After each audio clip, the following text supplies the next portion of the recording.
Assalamualaikum warahmatullahi wabarakatuh. Halo anak-anak kelas 6 SD Pegambiran 2. Apa kabar? Mudah-mudahan kalian sehat walafiat, selalu ada dalam lindungan Allah Subhanahu wa taala. Anak-anak, sekarang masih pandemi sehingga kita masih melaksanakan PJJ. Tidak lupa ibu selalu mengingatkan pada kalian untuk mengikuti protokol kesehatan, yaitu diantaranya mencuci tangan dengan sabun di air yang mengalir, kemudian memakai masker, dan yang ketiga adalah jaga jarak. Baiklah anak-anak, sebelum melaksanakan pelajaran, dan marilah kita membaca doa.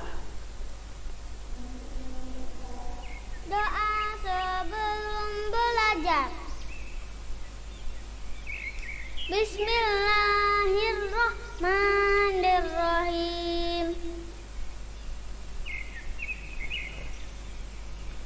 Raditu billahi rabba wa bil islami dina wa bi muhammadin nabiyya wa rasulah.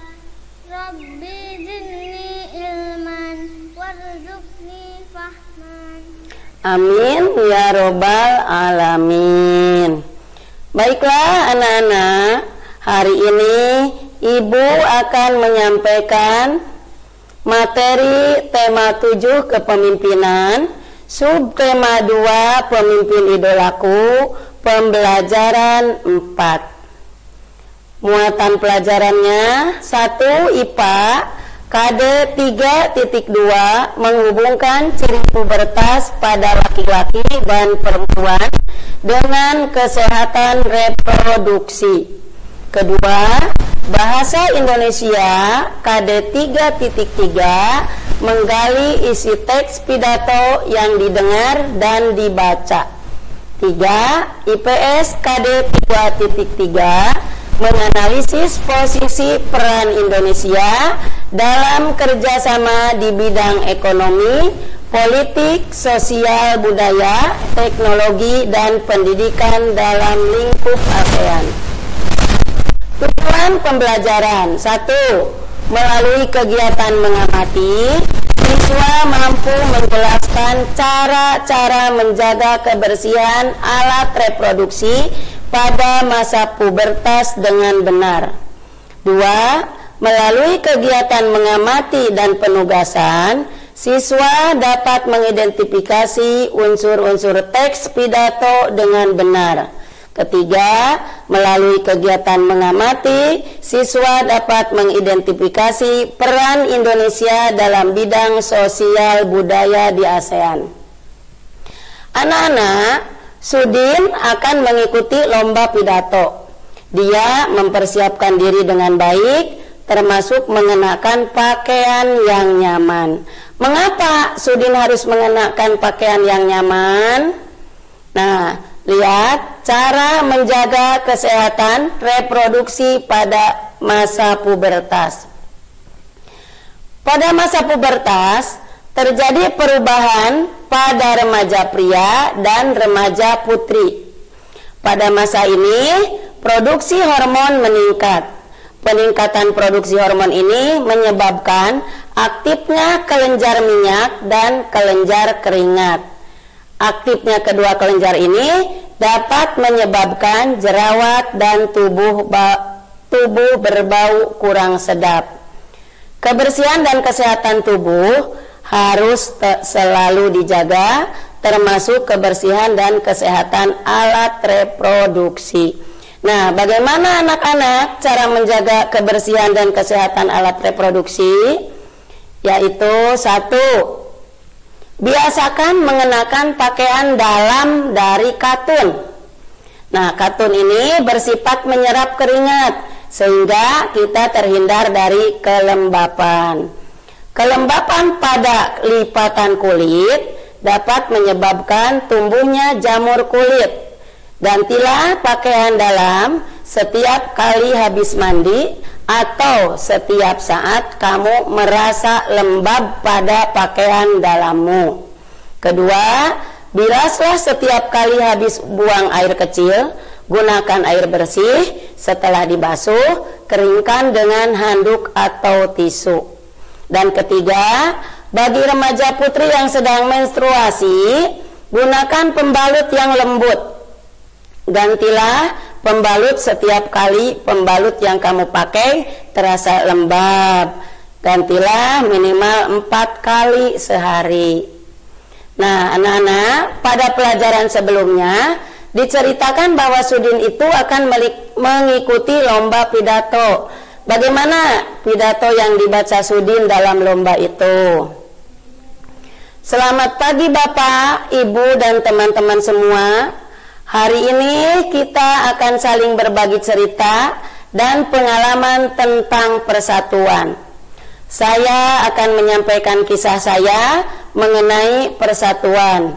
Lalu saya akan belajar dari kisah teman-teman.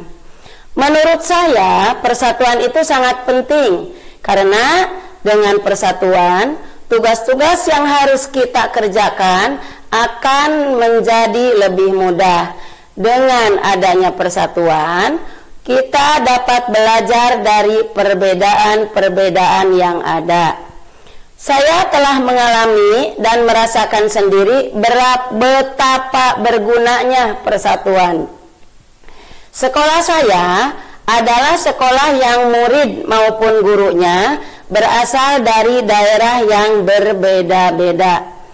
Beberapa teman saya adalah anak dari Indonesia Timur. Bahkan kepala sekolah saya, Pak Weli, juga berasal dari sana. Kami tidak pernah membeda-bedakan suku, ras, budaya, dan lainnya. Kami selalu mendukung satu sama lain. Walaupun berasal dari Indonesia Timur, Pak Weli tidak hanya mementingkan murid-muridnya yang berasal dari Timur. Pak Weli tidak ragu untuk mempercayai kemampuan murid-muridnya yang berasal dari tanah Jawa untuk maju. Saya juga belajar banyak dari budaya teman-teman saya yang sangat beragam. Bagi sekolah di pelosok kabupaten, bukan hal yang mudah untuk mengirim saya ke sini, karena sekolah kami tidak memiliki cukup biaya. Kepala sekolah kami memiliki cara yang cerdik untuk mengumpulkan dana. Ia meminta bantuan kepada saya dan teman-teman untuk melelang pisang di halaman sekolah.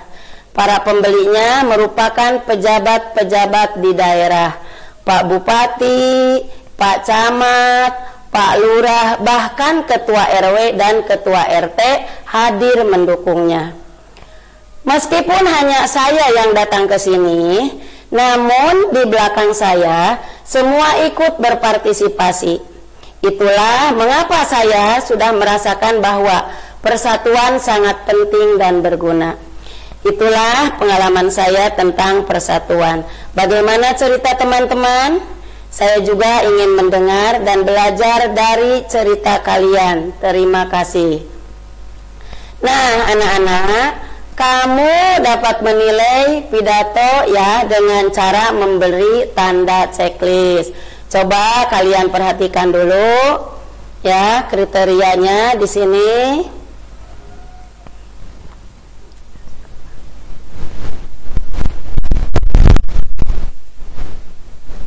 Nah, sekarang mari kita samakan pendapat kalian dengan yang ada di layar ini.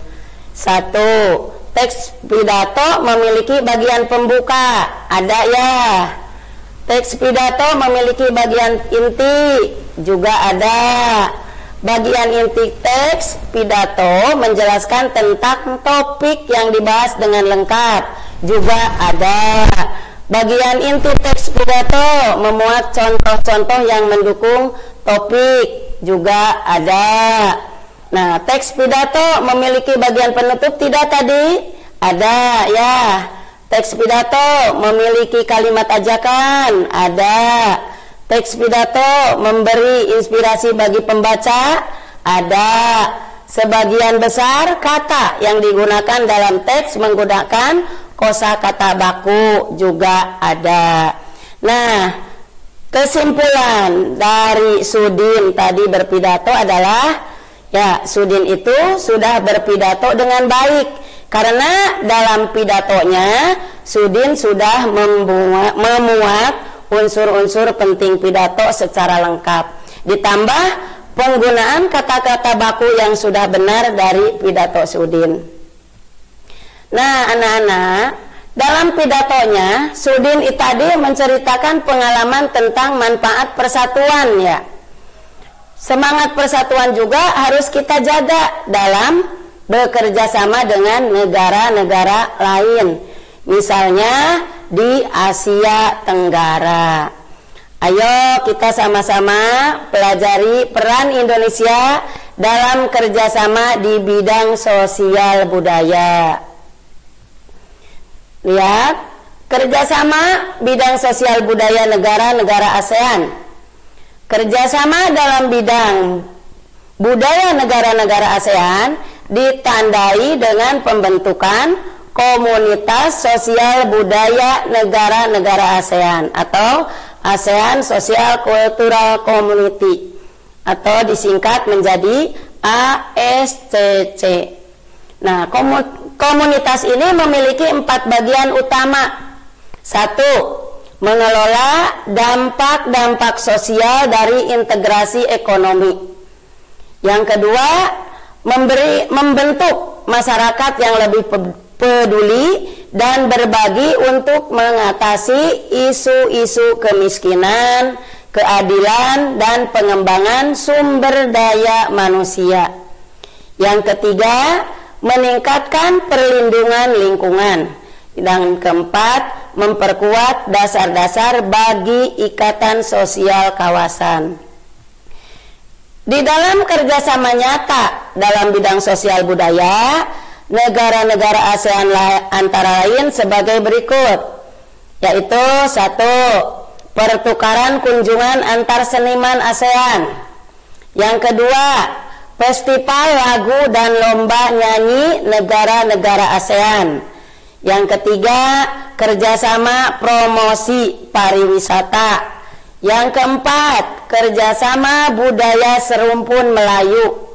Yang kelima, pertukaran berita dan penyiaran informasi mengenai ASEAN melalui televisi dan radio. Dan yang keenam, penyelenggaraan pesta olahraga SEA Games setiap 2 tahun sekali. Nah, anak-anak, cari informasi mengenai tahun dan tempat penyelenggaraan SEA Games. Kalian catat dalam bentuk tabel seperti ini, ya. Cari informasi penyelenggaraan SEA Games pertama dan 5 penyelenggaraan terakhir. Ya, nih, coba Ibu sudah membuat. SEA Games pertama diadakan tahun 1959, bertempat di negara Thailand, yaitu tepatnya di kota Bangkok. Yang kedua, tahun SEA Games ke-25 diselenggarakan tahun 2009 di negara Laos, yaitu di kota Vientiane. Yang ketiga, yang ke-26 tahun 2013 diselenggarakan di negara kita, yaitu di Indonesia, tepatnya di kota Palembang dan Jakarta.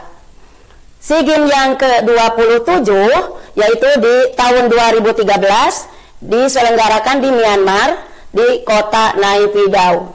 Kemudian SEA Games yang ke-28 diselenggarakan tahun 2015 yaitu di negara Singapura, tempatnya di kota Singapura. Dan yang tahun yang 29 yaitu tahun 2017 diselenggarakan di Malaysia di kota Kuala Lumpur. Nah, terima kasih. Billahi taufik wal hidayah. Wassalamualaikum warahmatullahi wabarakatuh.